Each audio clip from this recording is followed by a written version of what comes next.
Okay, so we finally made it through all the rocks and minerals. So that took a little bit, and we've kind of made it halfway through the course. So hopefully you're still hanging in there. So what we're going to do for the next couple modules is talk about structures and earthquakes. And so for this first module here, we're going to look at what's called structural geology. And so this is the idea that the rocks that we've been talking about, when they're formed, they have a certain position. And specifically, this kind of focuses on the sedimentary rocks. So we talked about how sedimentary rocks get created. Sediment washes down and gets deposited. Then it gets compacted and cemented. And those form layers. If you want to think like the Grand Canyon, right? You go look and you see these beautiful layers like pancakes. Well, those can be distorted or changed over time, and they tell us another piece of the story. So the rocks themselves tell us something, but how the rocks have been deformed can also tell us something about what happened here.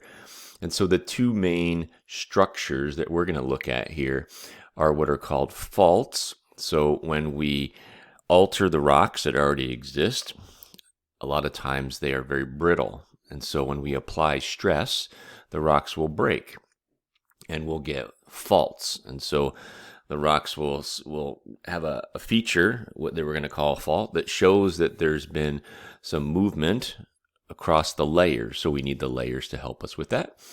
And the other one is folds. And so when the rocks are buried deeper in the earth, we know that they're warmer.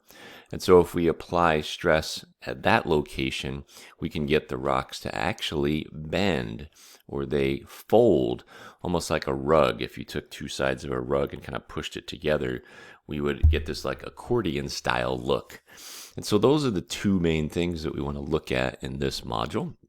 And so the overall structural geology, so it is just here in this PowerPoint. I just broke it into three kind of groups to make it a little more manageable.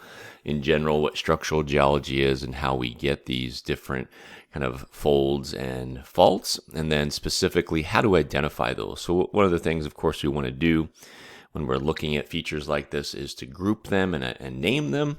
And so there's different kinds of folds, there's different kinds of faults. And so there's some techniques to identify those. And so that's what these two videos will go through. And of course, like I said, it's just all this one PowerPoint, which is what your first lecture quiz will be over.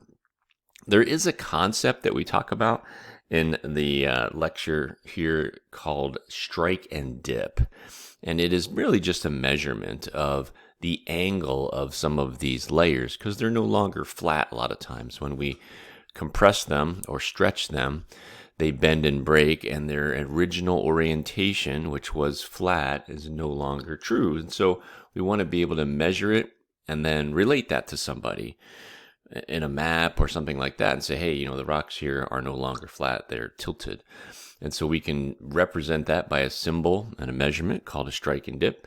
So if when you're going through here, it's not super clear, this is a short little video that I thought did a really good job of showing what a strike and dip is. And so you can go ahead and look at that and see if that helps you understand that concept. For the article, it's just a little more about these structures. In particular, it's going to focus on brittle deformation, what we talked about, which is the idea that the rocks would break when we put up pressure to them. So you can just go ahead and take a quick look at that and take that quiz.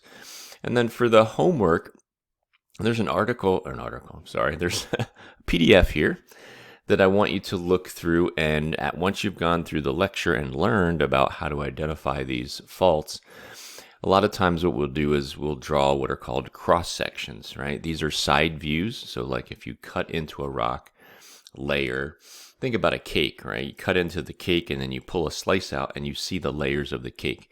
That's the view that a cross section is. And so we can name the different faults, types of faults, and the stresses that are involved based on this side view here for some of those. For some, we need what's called a map view. Now remember, a map view is looking down on the earth. A cross section is inside the earth, right? So when you're trying to identify the fault types here, make sure you're aware of the map views and the cross section views. So there's 6 here, and then there's 6 folds to identify. These are strike and dip symbols that you'll learn about in the main lecture. Remember here, age of rocks is another way that we can differentiate between the types of folds. And here I'm telling you that one is oldest, and that would make 4 the youngest. So hopefully that's helpful when you're identifying these folds here. And so same thing, there are map views, so be aware, and there are cross-sectional views, okay? So when you're doing the homework, make sure that you pay attention to map view, cross-section view. And if you're having trouble putting, writing on this and submitting it, you can just, make a document that says 1, 2, 3, 4, 5, 6, 7, 8. There's 12 of these. And then you can just write what it is. It's this type of fault, this type of stress. And then you can just submit that Word document if that works for you. Okay, and then finally, of course, remember we always have a quiz. So a quiz, I'm having a hard time speaking this morning. Remember, you're going to have a lab. The lab is also over structural geology. And so hopefully between the lecture and the lab, by the time you're done, you'll be an expert in structural geology. And as always, if you're struggling with any of the content or have any questions, please don't hesitate to contact me.